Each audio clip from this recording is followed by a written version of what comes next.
Well, we were hoping that they could learn about what equity means and what does it look like in a school. And then also the exposure to the teaching profession. But most importantly, change really begins within yourself. And so we were very conscious to give them implicit bias training and equity consciousness training. And so the first week that they came here to Kentucky was a week intensive about all that training.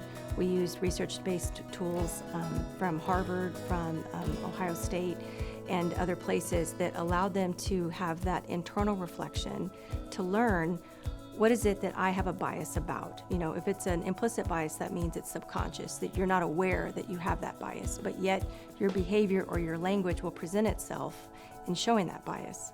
And that's extremely important to have an awareness of that in the classroom when you're dealing with students that look different than you or that come from a different place than you. So part of this training was that they took implicit bias tests to learn, do I have a stereotype against a gender or a race or a socioeconomic status, so to speak.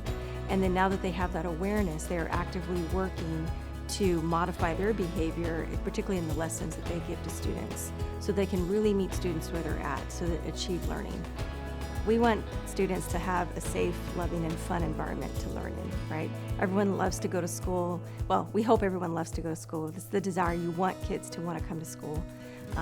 Education is a powerful force. It has the ability to change a person's life. And so we wanted to create that environment where they could come and have a good time, feel loved, feel part of the community, feel respected, and then also know that they could be vulnerable to say, I don't know how to do this. Can you help me do this? And to be able to have a relationship with the student to get to that level of learning, they have to know that their social and emotional needs are met. And that was the primary goal, and then the learning happens afterwards.